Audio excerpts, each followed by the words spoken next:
Anne is with us from Better Bee. She's the head beekeeper at Better Bee, based in Greenwich, New York, where she teaches, makes educational videos, and helps maintain about 200 hives and up to 350 nukes. Anne became an EAS Master Beekeeper in 2002.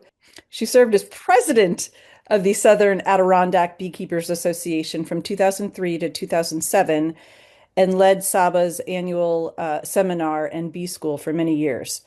Anne will be talking to us about one of Better Bee's newest Varroa miticides, which is the Api-Bioxal RTU, ready to use. And this offers beekeepers a new way to apply oxalic acid. So that's very exciting. So without further ado, I will hand the mic over to you Okay. and let everybody else in who's waiting in the waiting room. Thank you. All right. Thanks, Carissa. Glad to be here. So hello, everybody. Thanks for coming. Api-Bioxal is the company that makes a few different formulations of oxalic acid to kill varroa mites on our bees. And I got to thank whoever created this title, Yasmin, Carissa, or somebody else. A new dribble that the bees won't nibble. I love it. And that's an important detail about this particular product is that the bees are not attracted to eat it, and that's better for them. So tonight we're going to go through, for the basics, there might be some people who are kind of new to beekeeping, so I'm going to introduce varroa mites. And I know that when I first started going to bee meetings, it seemed like they were actually mite meetings, not bee meetings, and it's just because the mites are so important that we have to understand them and how to get them under control. And then the beekeeping will be much easier. So oxalic acid in a few different formats and really focusing on the Api-Bioxal RTU, which stands for ready to use, as Carissa said. So there's the Varroa Destructor. They changed its name shortly after it was discovered to Destructor because it's so bad. So it's kind of related to ticks and spiders, those two sort of what they look like feelers sticking up like this. Those are actually its front two legs, and it has 8 legs altogether. And the little part in the middle, that's its mouth parts. And it doesn't have any eyes whatsoever. It just basically smells and senses the smells and the feel of things with all those hairs all over it and with its little tiny feet. So it jumped from a species of Asian honeybees, Apis cerana, which almost look just like ours, but a little bit different. And they're actually a different race. And it got onto Apis mellifera, and that happened so long ago, we don't even really think about it, but it got into the United States in 1987 in Florida, and it got up to like our neck of the woods somewhat after that, and which coincidentally is right exactly when I started keeping bees. Bad choice or good choice. I never knew anything else. So if you have bees, if you have honeybees in the United States, or pretty much anywhere in the world right now, you do have varroa mites. This is a immature drone, and you can see that because of its big, giant eyes, and a mite on that drone. Just to get you a sense of its size, if you've never seen this before, they do show up really well on the pupae, the young bees. So if you get a chance sometime, if you accidentally tear open some drone brood or on purpose, take a close look at the whole thing. It's a tiny little horror show in your drone cells. I'll show you some slides about like that in a minute. So mites, varroa mites, they're either reproducing and raising their young in our brood's cells, in the cells where the baby bees are growing up. That's the brood. So they suck the hemolymph, which is like the blood of the young bees, down in the cells, And there's also this kind of different stage where they ride on the bees. They ride on their bellies, sometimes on their backs, but usually on their bellies. And it's either called the phoretic stage or the dispersal stage. I would like to call it the riding stage, but nobody's catching on to that. So it's usually nurse bees because they crawl out of the brood cells when the bee has emerged. It's a brand new bee. It's not a pupa anymore. And it's kind of pulling mites out with it, and some more crawl out of the cell. And the ones that are nearby are nurse bees. So they get onto those nurse bees and move around a little bit and go into another cell and reproduce some more. So this is what it looks like when they're developing. They hop in here on the left where it says number 1, when it's an open cell, but not just, hey, not just at any moment. It's when they smell that the young bee is at the right age, that it's going to be capped in about a day. So they're not just jumping into a pool of brood food. They're hopping in when it's the kind of big, fat, C-shaped larva down at the bottom, filling the entire bottom of the cell. And then it gets capped over and they're kind of safe. And the mother mite, it's a female mite that's hopped in there. She just kind of, she's already pregnant with some eggs, and she lays those eggs, and the first one is a male, and then she lays female, female, female, and then she just sort of sits back and eats and feeds, and the son and the daughters all mate with each other. Ugh. And then there's more mites in the cell. So you can see as the picture moves on 3, 4, 5, 6 to the right, there's more and more mites in the cell because they're growing up. The white ones are the males, and that's not just for this drawing. They actually always stay white. And the females gain some color. And when the bee emerges, the males, they stay behind. That's them just left in the bottom. And the females, they ride the bee out or they crawl up the side and get out. So that's typically happening within 1 week. They can lay more eggs and raise more brood if it's a drone cell than a worker cell. So here's a real picture of real mites on the bellies of bees. And there's even some that haven't been circled down lower in the screen. But if you notice on the ones where you're looking at the backs of the bees, you don't see any mites. So we put this picture in, and this was from an observation hive taken. The picture was taken through the glass, which is pretty much the only time you're going to see bee bellies facing you. Well, it was a test that David Peck was doing a long time back for his PhD, and he actually wanted to have hives that were just riddled with varroa mites. So he could study the varroa mites because that's what he was working on. And so that's why there's so many mites here. And it was about to crash, actually. The whole colony crashed soon after this. But we use this photo to show that generally you're not going to see mites on their backs. So don't use that as some sort of a loosey-goosey way of judging whether your bees have mites, because they ride on the bellies generally. So they want to get into that soft kind of membrane between the plates that overlap on the belly of the bee, and they jam their face in and they bite through it, and then they start to suck on what's called the fat body, which is kind of like the liver if you want to compare it to a human organ.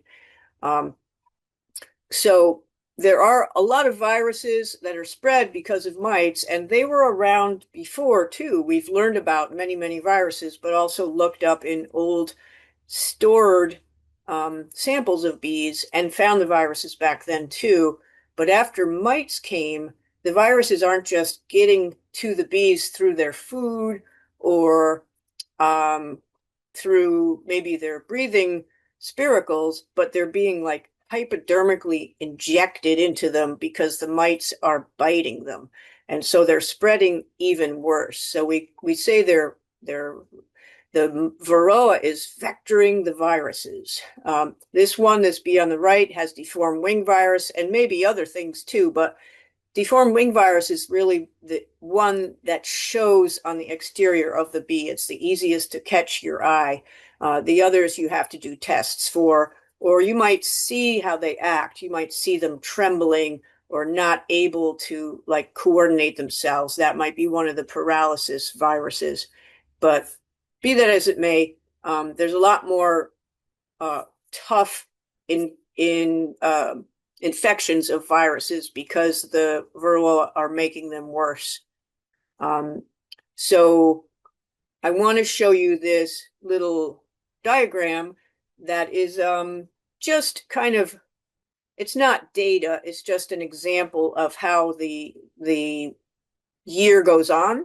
The yellow line with the little images of the bees is how the bees population grows during the year.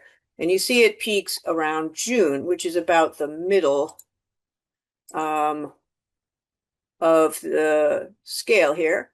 So they're peaking and they're leveling off and they're beginning to go down around the beginning of August. But the mites who lag behind because they depend on the brood, they're peaking right about the same time the bees are going down. So at that point, the proportion of mites to bees is getting worse and worse and worse because the amount of bees is declining. But at that point, if you haven't treated until then or after, they have been absorbing all these viruses all through spring, early summer, midsummer, and they have them in their bodies. The bees have the viruses. So knocking down the mites around Labor Day or after is really not that great. You're going to kill all the mites and the mite bodies will rain down like snow, but the bees are already sick. So we don't want to wait until the fall to treat. That's kind of an old-fashioned style of treatment, and I might only be talking to some of your members here when I say some people waited until fall. I hope we're convincing people to keep mites low all the way from late spring all the time, all the way through the year, including winter. So these are some of the things we have available to us now. Well, not really. Coumaphos is gone now. Coumaphos is the second one here. It's no longer on the market. Apistan is probably only available at some places, but it's not generally available anymore. So why are we keep continuing to make more miticides? The reason is that some of them stopped working. Some of them were actually too dangerous to the health of the queen. That was checkmite. And Apistan, the mites became resistant to it. Amitraz, which is the brand name of Apivar or Amiflex, they're starting to become resistant to it. And we have to be careful to not let them become resistant. We don't want mites resistant to our miticides. So I'll talk about that in a little while.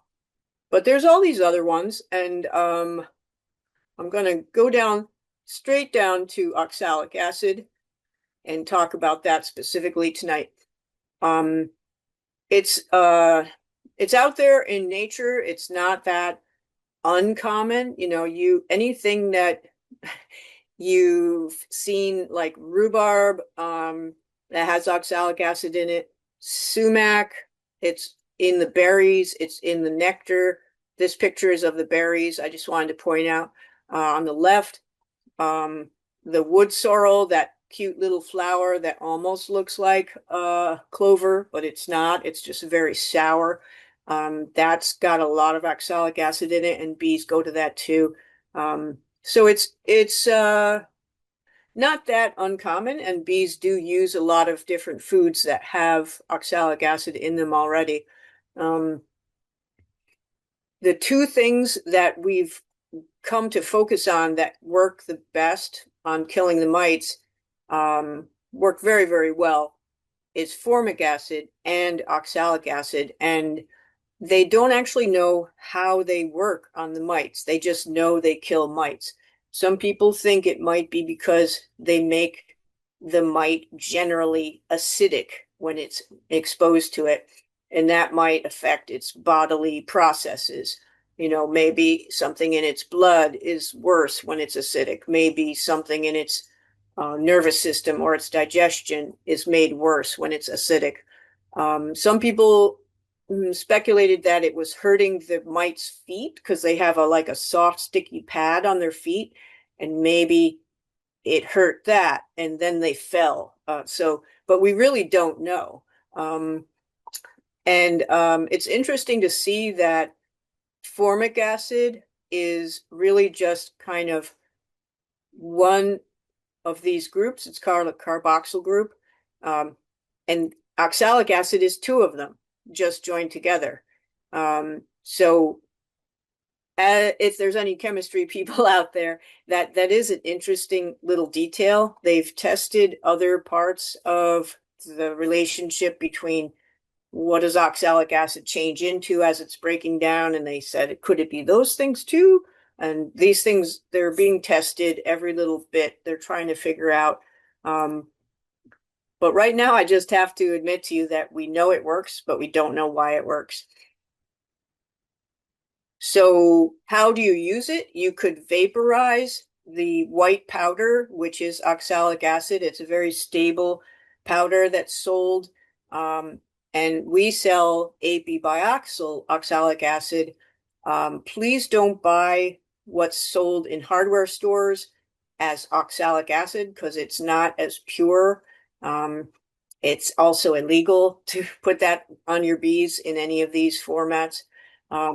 So what you could do with Api-Bioxal or possibly Easy Ox, which is the only other legal for bees brand name, Easy Ox or Api-Bioxal, you could vaporize it, you could dribble it, or you could spray it onto the adult bees. So I'm going to get into those things right now. The vaporizer is a device that heats it up using electricity, and that little round white cap there that's over a kind of copper pan, that's where the oxalic acid is. And this is a device that's fairly costly. You have to either run a cord from the house or from an inverter that you've attached to your truck battery. And it's very fast. I have a feeling that it was a product that commercial beekeepers began to use because they have so many colonies, and then it became popular with some hobbyists, and then it became a thing that everybody felt that they must have, which is surprising because it's over $500. There's also a battery-powered kind, but then you also have to spend money on the batteries because it really uses a lot of energy and you need multiple batteries. So it heats the crystals. They blast out of a little nozzle that's penetrating the hive right down there. And then they spread out inside the entire hive and recrystallize on anything they touch. Bee bodies, combs, the wood, anything. And mites' bodies as well, and they kill the mites. So that is usually something at Better Bee, something we do in the middle of winter, like between Christmas and maybe the 10th of January, something like that, because there's no brood then.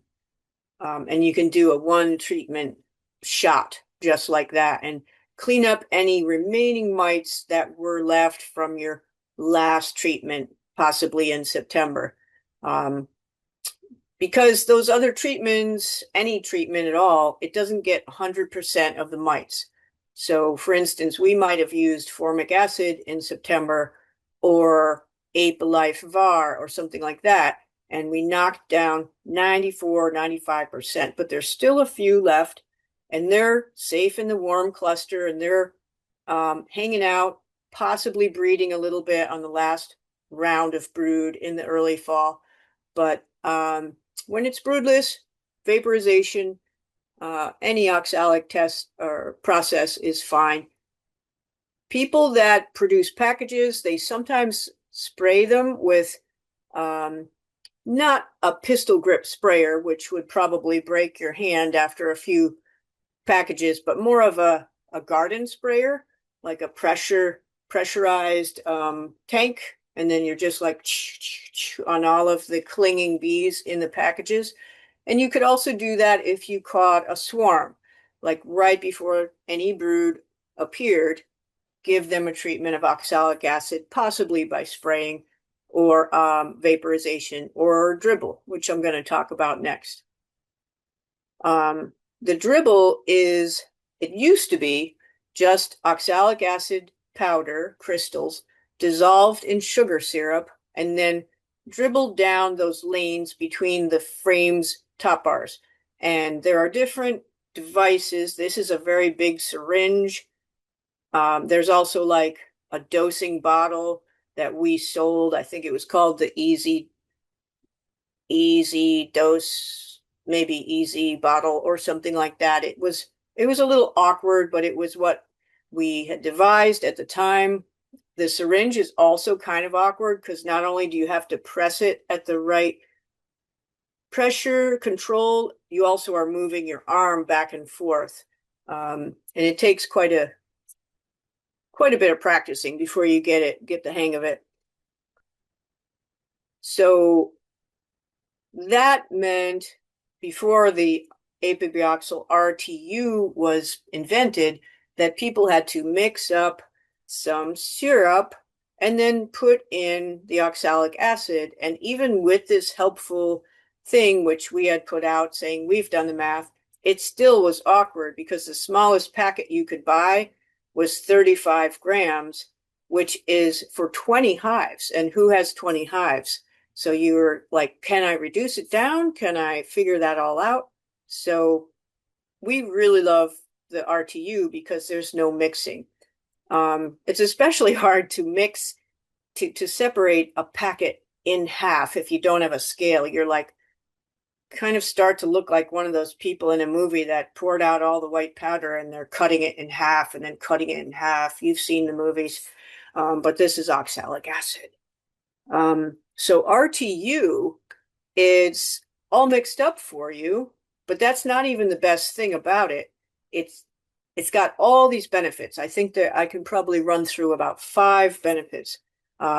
It's not mixed with sugar. So with the sugar syrup dribble I just described, we want it to coat the bees. You're dribbling it down those lanes and it kind of passes the first layer of bees and dribbles onto the next layer of bees and they move around a bit and they sort of smear it on each other. But it's a little bit attractive to them too because it's sugary. Just because we need that carrier to get it on them. This is not sugary. It's made of inert ingredients. They're food safe, but the bees don't get attracted to eat them. Because the company that got permission to make this possibly was more savvy, or possibly because they were in Europe, their permission was granted to have it at 6.2% oxalic acid. And when you make it at home, you can only bring it up to 3.2%, probably because of the safety of mixing it yourself in your kitchen. So it's stronger. Recently, there were some tests that determined that the amount of oxalic acid that had been permitted to kill mites could have been 4 grams per hive body for the vaporization, but the legal dose was 1 gram. And they just kept upping it and upping it to see how high it would go before anything went wrong with the bees during this study. And now, because of their study, which we participated in too, it's 4 grams legally. So yay, science. But this dribble, it's 6.2%, which is great. You couldn't mix it that high in your kitchen safely. The other great thing about it is that it's labeled just as how much you put down each seam, each lane. It's not labeled as per hive or per deep. So it's much more granular, more focused on the preciseness of how much you could give them. So I just want to show you a short video from the manufacturer. So the bottles come in a ½ liter, a 1 liter, or a 5 liter, and you open it up and pour it into your chosen doser. This is the bottle that they've invented. And I got to say, it's a really great bottle. It flows out passively. After you fill this chamber at the top, there's no more squeezing. You just tip it. So all you're doing is aiming and letting it flow out. And the speed you move your arm is the key detail. And that's about how fast you want to move it. That you don't cut the nozzle, you don't change the end of the tip at all. 5 milliliters per seam, and you're done. So that person knew he was going to be doing 10 seams, so he squeezed until he had 50 milliliters. So it's really just that simple. What could be more exciting? It's the bottle. So I compared a while back the syringe to another bottle that we used to sell, which is not as cool as this bottle because it was very awkward. This one, the fact that it flows out on its own when you tip it is just the best. The numbers are clear. It's easy to squeeze, everything about it. It does cost $20, but it lasts forever. If you want to keep using the syringe or the other kind of bottle or something else, feel free. As I mentioned, the vaporizer is $500 or more. If you're adding batteries to a battery-powered vaporizer, bear in mind they're not sold with it. The 515 is just for the vaporizer. So the big advantage is that the doser is $20 instead of $515. Second advantage is that the only thing you need is basically a COVID mask, some kind of glasses or goggles. And those are just so that you don't accidentally say, if you got some on your fingertips, you didn't like scratch your mouth or something or rub your eye. It's not dangerous unless it gets right on your eyes or your mouth or your nose. So we don't need the respirator. You do need thicker gloves than the disposable medical gloves that we use when we're looking at our hives. You need something thicker, more like dishwashing gloves, like you see there. So 14 mil on the gloves. Of course, long sleeve shirt and long pants, socks and shoes. I think we all wear those when we're doing bee work. Another really good advantage over for RTU over the homemade stuff is there's no HMF, which is hydroxymethylfurfural. Wait, hydroxymethylfurfural. Say it. It's fun. That is the side kind of breakdown product if you mix sugar water with oxalic acid. The sugar breaks down and then it becomes bad to give that to the bees. So people in the past were told, once you mix it, use it within 1 day. If you can't use it within 1 day, keep it in the fridge. And if it starts to change color, you can't use it because that proves to you it is breaking down when it gets a different kind of tan color. But RTU is stable. It's very, very stable. So no hydroxymethylfurfural. Another advantage, which I mentioned before, is that they're not going to nibble on it. The dribble that they won't nibble. So some people might have asked, why would anybody use sugar if they're going to nibble on it and it's not that great for them to nibble on it? Why not just use water? So the reason is that water evaporates so quickly. If you could see here, this is from some photos that Dr. Antonio Nanetti has provided us with. If you just use water, this image, the small image, it evaporated quickly and left dry oxalic acid just laying there. And that's not useful. It needs to be wet for quite a long time for it to be working. So when you put the sugar or glycerin or anything else that hangs onto water, the humectant, then the oxalic acid its life is extended, and the active time for it to be killing mites is extended. So then some people may say, hey, when you vaporize it, where's the water? How can oxalic acid be wet in those things? When we do this, there's no wetness, but you actually do have wetness because in the hive, it's very humid. All the air around the bees that are clustering and breathing is humid air. And that's why when the vapor goes in, it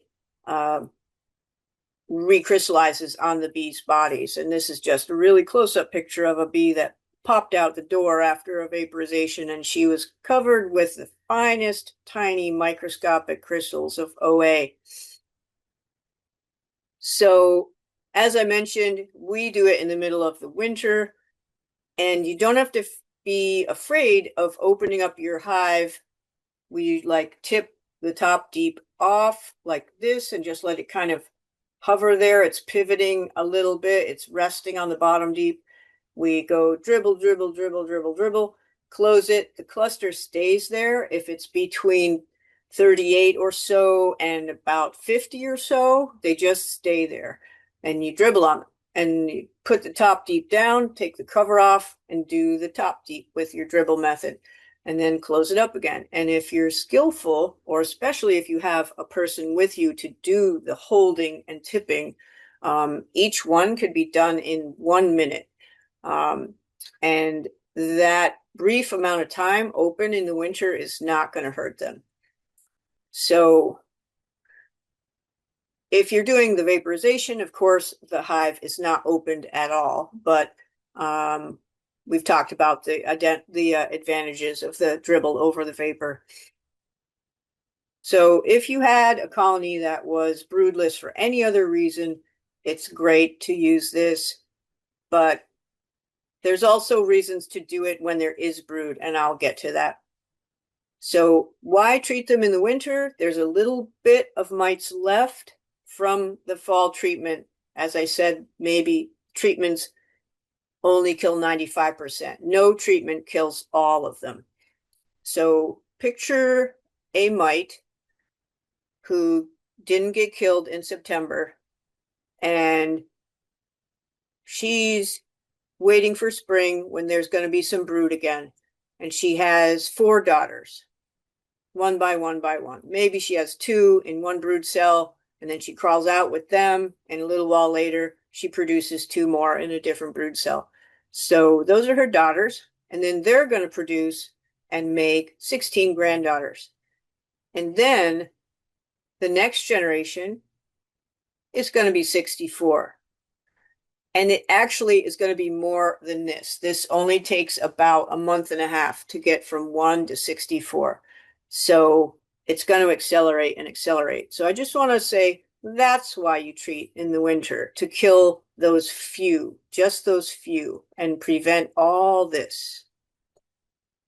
So if you wanted to treat when there was brood, it's still fine, but you have to do it as it says on the label, which is repeating it 4 times for a total that's going to cover all the brood turning into bees and emerging. So that's 21 days for workers, but don't forget the drones. So we have to go 24 days or a little bit more. So they say 4 times treating, 7 to 10 days apart. So that's going to get you to 21 days or a little bit more. So it's just like when you're doing other choices for miticides like the thymol or others where it says repeat it, repeat it, repeat it, and the total is approximately 24 to 30 days. It's the same idea. That's to get all the mites that are crawling out as bees finish developing. They're coming out of their brood cells, and they are now adult bees. This is Cameron Jack on the left, and his PhD student, Marie, down below, Marie Yanchak, David Peck in the middle, and myself and M, who was my assistant last year, on the right, in the lower right. So David and Cameron kind of concocted the tests, and Marie and me and M and Elizabeth a little bit. You may know Elizabeth from Better Bee as well. We did all the mite checks and the applications. So Cameron and Marie are going to write the paper, but they added in our details about what we discovered. We had 30 colonies. I think they had 50 or a little bit more. And it was amazing to do this. And the most horrible and amazing thing was to count the mites on sticky boards on the control colonies, which means the colonies who got no treatment whatsoever. And sometimes it was 800, 900 mites on one sticky board after a 3-day drop. Totally amazing and tedious. So they're not quite done with their publication. And this is just some preliminary information, but they wanted to show it to us so we could use it in our talks. And as you can see at the bottom, the leftmost test was Api-Var. And after we gave them Api-Var, the mites went downwards. The reddish, pinkish line was before the test. The blue is after we gave them each treatment. The next one is nothing whatsoever. The mites were like here. After we did nothing whatsoever, they were higher, of course. All of the oxalic acid treatments are on the right, number 3, 4, and 5 here. RTU is the middle one. Oxalic acid in sugar syrup is here, and oxalic acid vapor is over here. And they pretty much look the same as each other, don't they? So it was a test of the RTU basically before it was released, and it's got equivalent or just about equivalent effects as in the sugar syrup or the vapor on these tests. So this is a little bit more, I think I'm just going to skip over these details, but he's doing some tests that showed in general that if you have Api-Var resistant mites, that it will disappear in 1 year if you stop using Api-Var.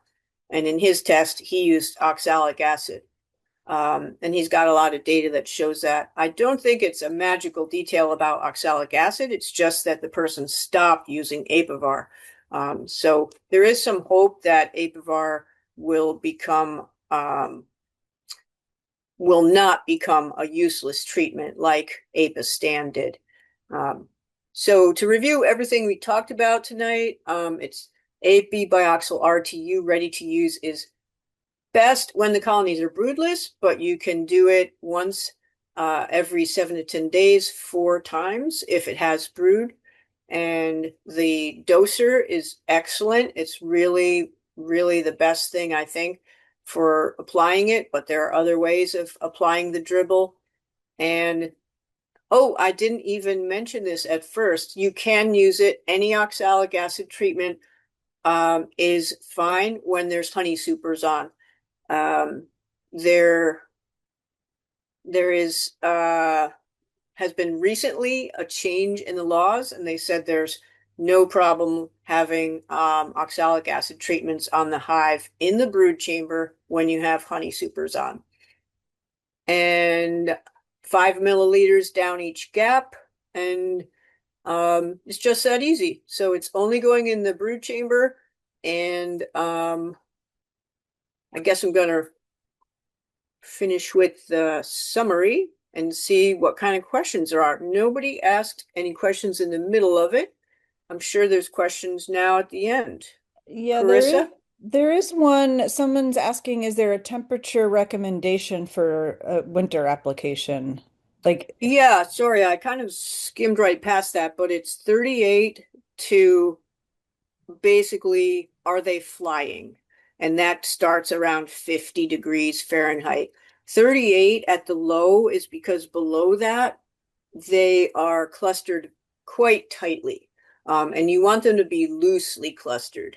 I have heard some people say if it's below 38 and you smoke them a bit, just a normal little two, three, four puffs in the entrance, that they'll break up their cluster and become looser, and then you can dribble. But the idea is to get it thoroughly going down each lane, not just hitting the cluster and rolling off the whole thing and ending up on the bottom board. So yeah, good question. The upper limit is because you really want them all to be treated. You don't want to have some of them out flying and the rest getting treated. That's all on the upper end of it. is it approved in PA, Pennsylvania? Yeah, it's approved there. There's some slowdown for Maryland and maybe one or two other states it's not approved in yet, but we expect it will be. Do, do, do. I got to see if David wrote back there. Yes, yes. So it's all through Better Bee, but we also have some dealers that are Better Bee dealers that will send it to. That was from an earlier question. Sorry. Yeah, it's approved in PA. And it's only available through Better Bee or a Better Bee distributor. Yeah. Okay. And then someone's asking in terms of it sounds like application, if they have if they have two deep brood boxes, each brood box will get 5 mils per seam.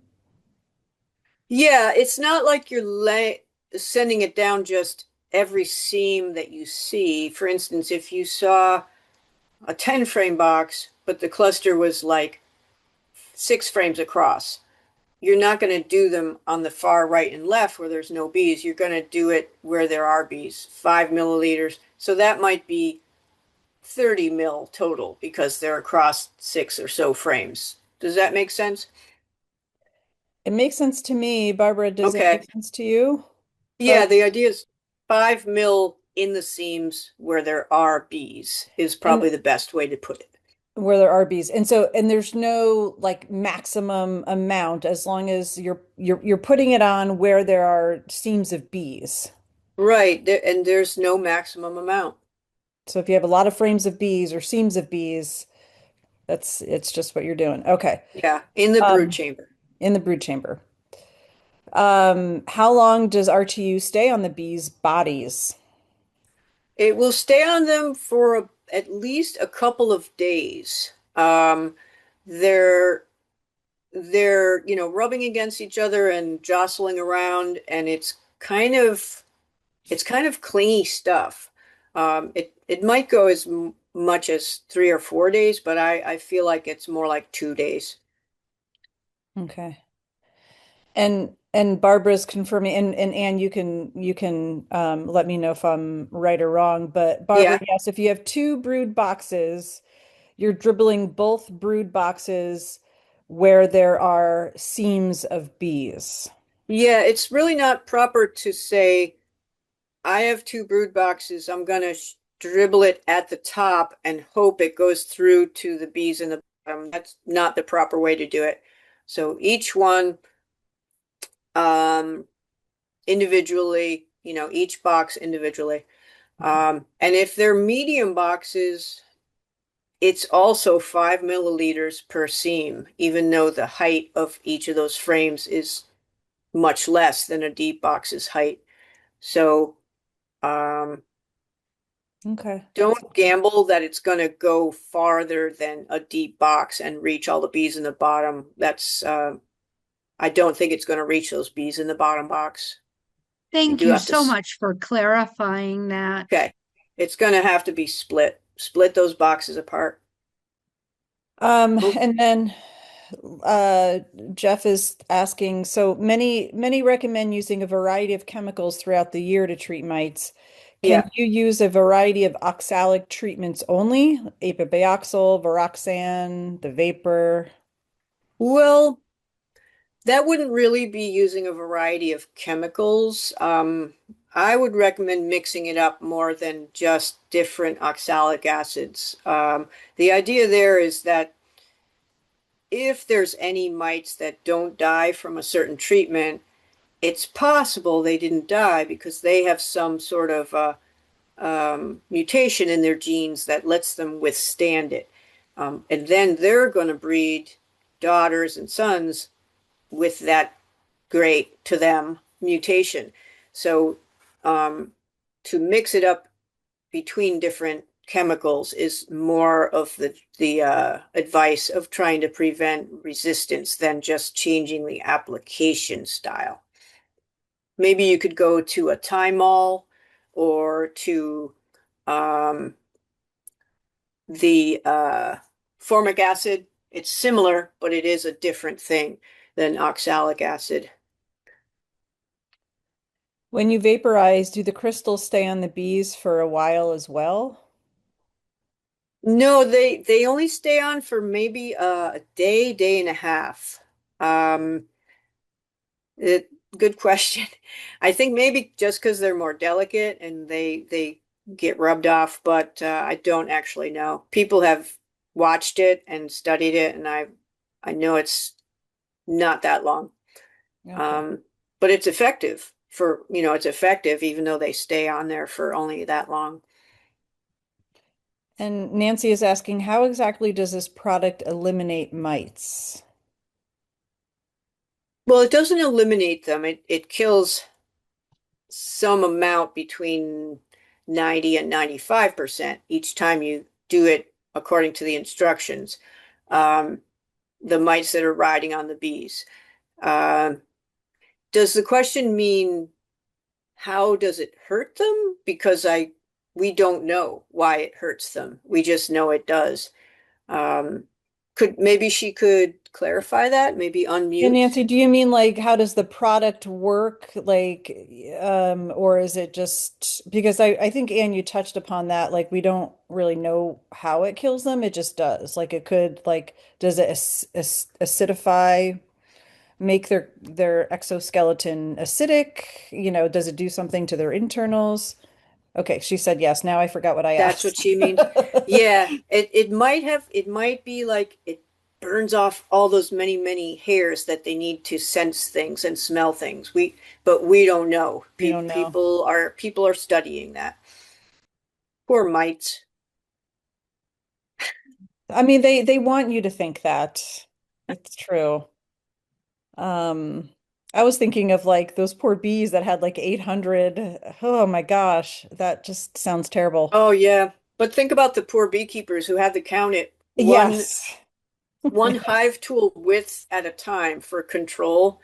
You count as your blade hits the mites stuck in the oil, you're like two, three, four, and then you go forward a bit and you go four, five, six, and then forward a bit, and the thing is this wide, and it's just like Oh, I hated those days. oh. But We are very grateful for you in those days. I'm more grateful to all the grad students in the world now that I've experienced that. Yeah, yeah. All right, looks like we have one more coming in. All Even right. though it Yeah. isn't mentioned on the label as a beekeeper, do you suggest closing the bottom board? Any benefit to this when using RTU? No, no, I think it would just be a kind of a added unnecessary step because then you'd have to open it. It's not a gaseous, it's not a vaporizing sort of thing that has anything to do with air. So I don't think there's any purpose to closing the bottom board. Um, Well, unless it's Screen, winter, you don't really are want talking about to. like the screen or the entrance. I think in the winter you should close your screen bottom board anyways with the tray, um, just because of drafts and things, but don't close the entrance. It's just sort of a risk that you'll forget to open it again, I would think. And it's not benefiting the process. So yeah, yes, and you just want to ask it? You're on mute. Yeah, Okay. I guess I've heard that this regular the dribble that we do in the winter is I've heard it said that it's like hard on the bees. And I was just wondering, is that because they ingest it, because they eat it, and this is different Mm, because they don't eat? yeah, it's not real hard on the bees. It's just that there were some studies that watched like individual bees um, to see how long their lives were after they got it or didn't get it. And there was a certain lessening of the length of their lives. It's not a drastic kind of thing. I can vouch that before I came to Better Bee, I used to work for Lloyd Spear, who used to own Ross Rounds. Maybe you've heard that name. And he uh, he was my beekeeping boss for a while, and couldn't believe when he was having us open hives in the winter and dribble wet stuff on the bees in the cold. But the change in survivorship to spring after we started doing that in all of his hundreds of hives was just uh it was unmistakable that that was what had changed the survivorship to spring. And um Hard on the bees probably refers to that study that showed some of the worker bees' lives were lessened. And it might have been because they were eating it. I don't think it had anything to do with like the fact that they were getting wetness on them or that they had some cold air on them briefly in the winter. Um, Probably was the nibbling. Hmm. So RTU, no nibbles. I'll take credit for that. Yes, Who that did was it was you, Yasmin's. Yasmin? Yep. It's Yep. so good. It's so good. Yep. Oh, thank you. Yep. All right, folks. Yeah, Thanks for thanks, having Anne. me. Thank you, thank you. I guess that's a wrap. Thanks for joining. Okay.